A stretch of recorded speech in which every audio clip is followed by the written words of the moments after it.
What's this? This isn't a dinosaur. No, it's not. This is a marine reptile, more specifically a Kronosaurus. More specifically, the Jurassic World Dominion Dino Trackers Kronosaurus. The Dino Trackers line so far has actually been kind of interesting looking. I actually kind of like how some of the figures in this line look. I'm not saying that every figure in the line is going to be perfect, because I've only actually bought 2 of them so far, but I think that these figures look pretty good.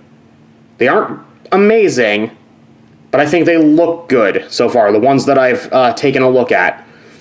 The Kronosaurus is the first of those 2 that I bought, and actually he's pretty nice. Now, Mattel, for whatever reason, has been kind of allergic to making a decent variety of marine reptiles. They're willing to make a whole big variety of dinosaurs and even pterosaurs to some extent, but marine reptiles they seem to be a bit stagnant on. Basically, you have the Mosasaurus, the Plesiosaur, the couple of Plesiosaurs they did for the various Fallen Kingdom toy lines, and then you have the Leopleurodon that they did for the Dominion toy line, which this guy feels similar to.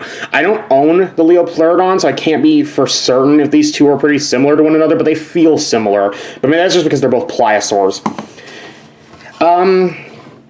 Coloration-wise, the figure is pretty nice. I do like, this is obviously very counter-shaded, but I do like the way this looks. I do like the dark blue on the back and the white on the belly and the flippers. Well, it's not even really white, it's more of a light tan, but it's very nice.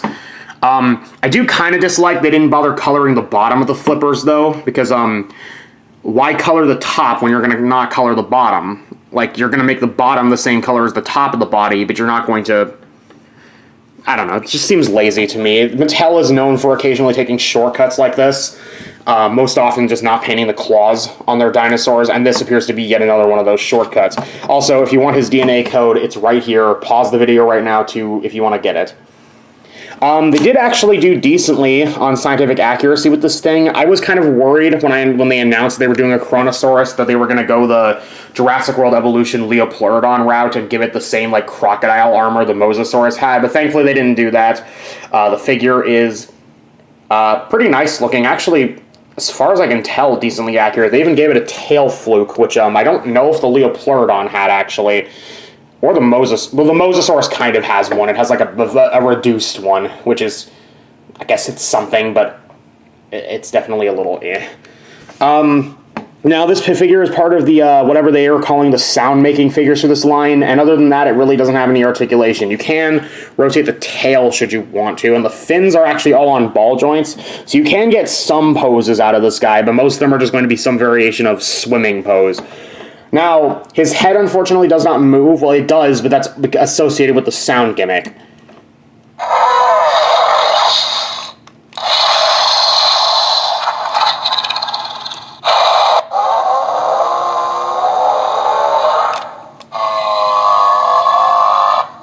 Very alligator-esque noises this thing makes, which I suppose kind of makes sense, but...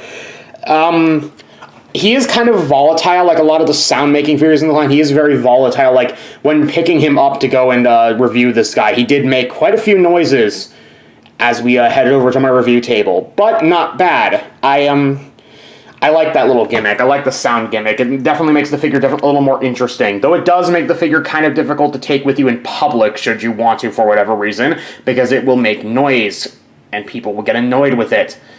Overall, I think this figure's pretty good. Not the greatest figure from Mattel that I've looked at, but not bad either. If you want to get this guy, he's not terribly expensive. I believe around $20. So if you want this guy, he's not going to be that much of an investment. But if you're not convinced, then you can go ahead and skip him.